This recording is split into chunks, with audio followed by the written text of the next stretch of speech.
Today I'll be reviewing One Piece episode 836 and 837. So it's been a while once again, but I'm back with my One Piece reviews. So much has happened since my last review. It's been 10 episodes since my last review, so that's at least 10 weeks. And I'm really sorry about that, but I've been busy with school and other things. I really wish I could have talked about the last 10 episodes. I wanted to double up the reviews and make 5 reviews, but I found that it's easier to just start from here since they're starting a flashback, and I can review all of this flashback in singles after this one, hopefully, as long as I'm not late. So much has happened in the past few episodes. Luffy joined Beach to create another alliance to defeat Big Mom. Jinbei returned, well, he was already back in my last review, but he finally officially left Big Mom's crew. And that scene where he left was legendary, where he showed no fear against Big Mom. I don't think I know a single person in the entire series who isn't a Yonko who isn't scared of Big Mom. Or any emperor for that matter. There was also the scene where Sanji was able to save his family and stand on top of them. So basically Sanji proved to his family that he isn't as useless as they think. And they were also able to break Mother Caramel's portrait. Brook did that. Brook was legendary. Brook, this is an all-time legendary arc for Brook and Sanji.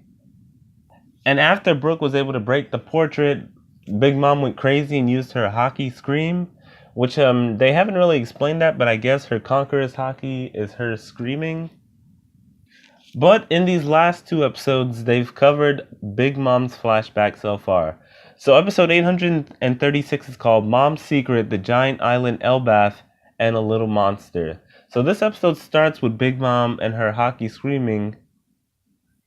And her Haki is so strong that her children can't even do anything about it. And they're probably somewhere, well, I wouldn't say near her, but they're her commanders, and they can't stand up to it. All of them have to cover their ears and are completely helpless against it.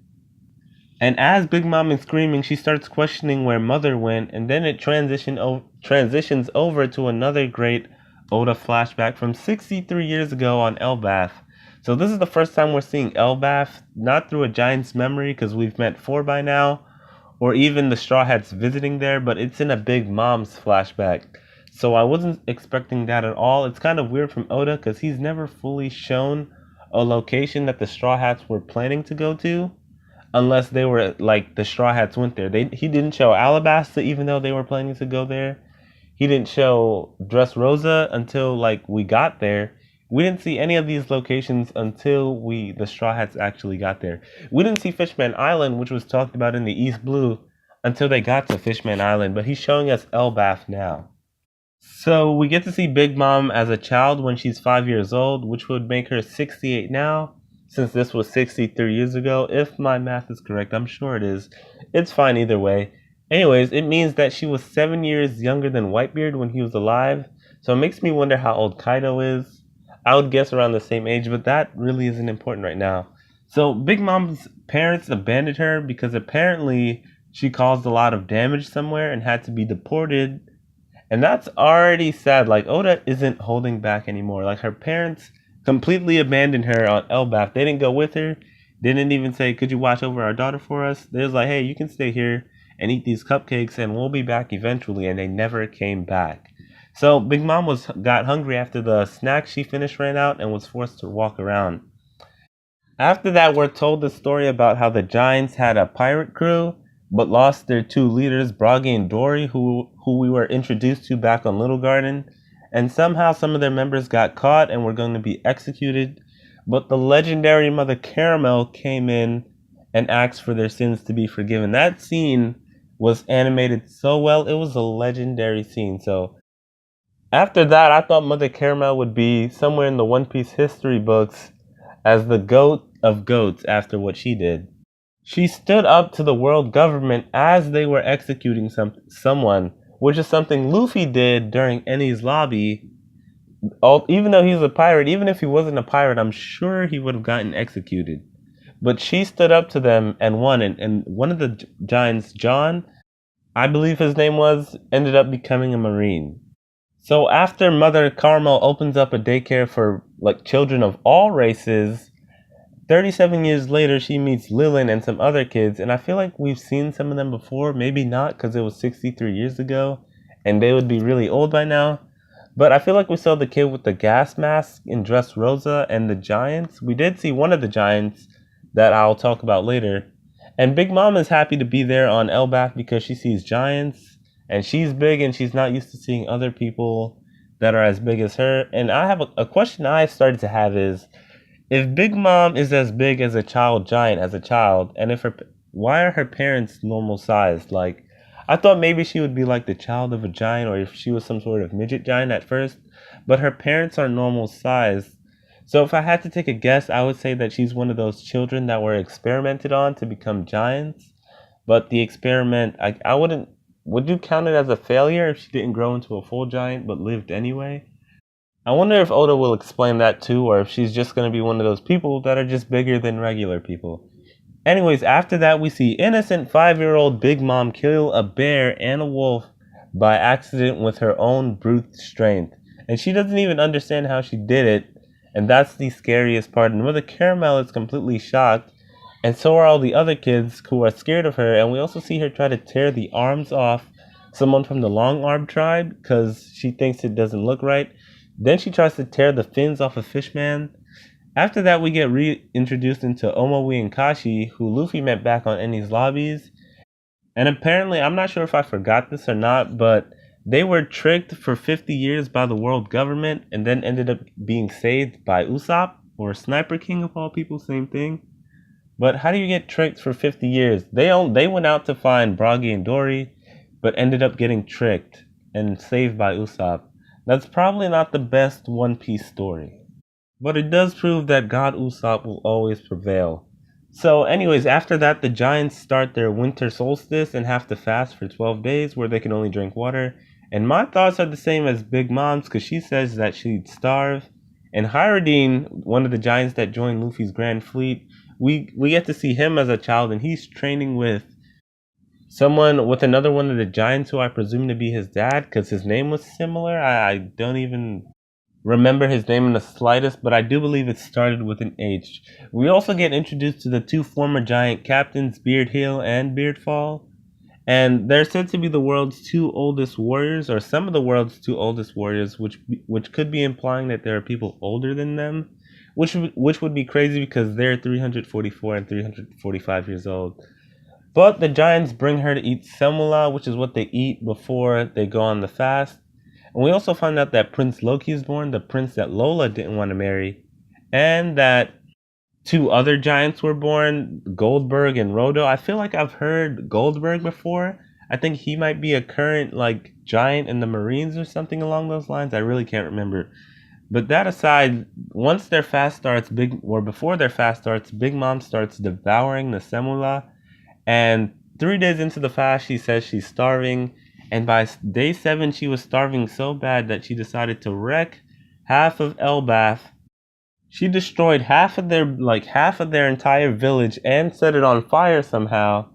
And the last thing we see is her yelling Semula with red eyes. And that's where the episode ends. And I was saying this before, I think she must have been experimented on because her strength doesn't really add up. Nothing was like shown as to why she would be this strong. Her parents looked like ordinary people. They weren't big or anything, so I'm thinking she definitely must have been experimented on. Maybe her dad was like a scientist who worked for the world government, and she ended up out of control and she had to be deported. And now they sent the monster to Elbath because Mother Caramel is there. So she was clearly a monster from probably birth, because if a giant calls you a god of disaster, what else can be said? I believe it was Beardhill who tried to stop Big Mom, one of the old giants, and he called her a god of disaster and said she must be stopped. So I give that episode an 8 out of 10. The art and animation were great from start to finish, and learning Big Mom's past is definitely a great storytelling aspect. And I love how Oda was able to connect so many things in this episode, like the giants, Hyrodine, and Elbath itself. So now, episode 837, The Birth of Mom, the day Carmel vanished. I keep calling her Caramel, but her name is Carmel.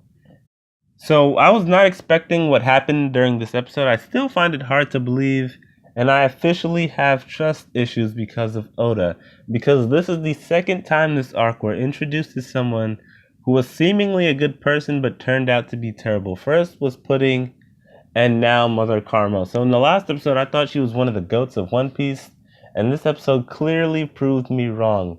So the episode starts with one of the giants, Jor-El, trying to kill Lilin, and she grabs him by the beard and slams him headfirst into the ground.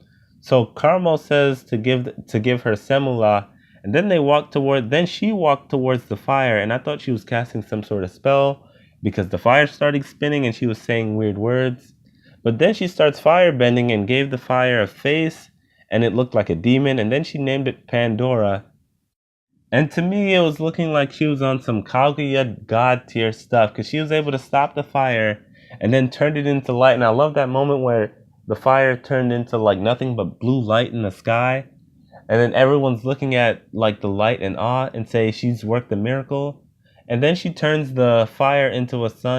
The same kind Big Mom has, so it's just like Big Mom's Prometheus, which pretty much confirms to me that she's gonna end up dying and Big Mom's gonna take her devil fruit somehow. So after that we got Jor-El's last words, and it's not to treat Lilin as a child because she will bring disaster in the future. He was right, and Beard Hill tries to kill Big Mom to try to avenge his friend because he knows he's gonna die, and says that being a warrior is how you die, and it makes sense because who would want to die to some 5-year-old little girl who slammed you in the head? It's better to die to old age than to some little girl. Anyways, but Mother Caramel stops him from killing Big Mom, and Hyrodine is over there mad and saying that what about asking about his Elbaf pride because they're not going to punish Lilin. And then at Beardfall's funeral, Lilin, Big Mom, has no idea what's happened and that she killed Beard Hill. So that's probably the scariest part to them because all the giants are looking at her like, what? Because after that, we find out that all the news spreads around the world, and we can pretty much conclude that the giants hate Big Mom because of what happened on that day. But I'm wondering, as of right now, does Big Mom know why the giants hate her, or what? Because I'm not sure if she knows because she didn't know now. So I'm wondering if someone tells her in the future. But we're not sure because Mother Caramel goes missing, and unless another giant that met her along the way told her, I don't think she knows. And because of what she did, Caramel had to leave the island with all the other orphans.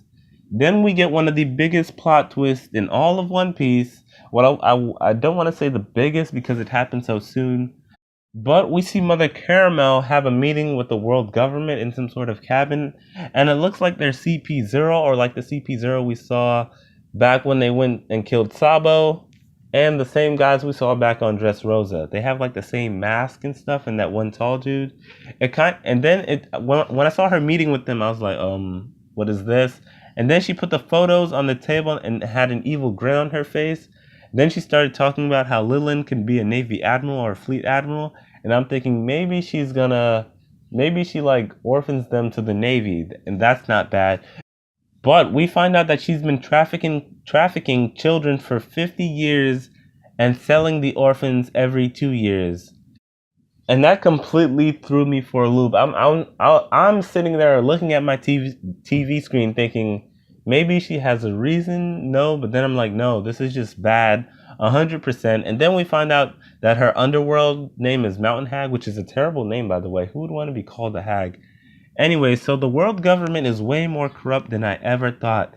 They work with pirates and make their crimes okay. They work with killers like CP9. They used to experiment on children to turn them into giants, and now they work with orphan sellers.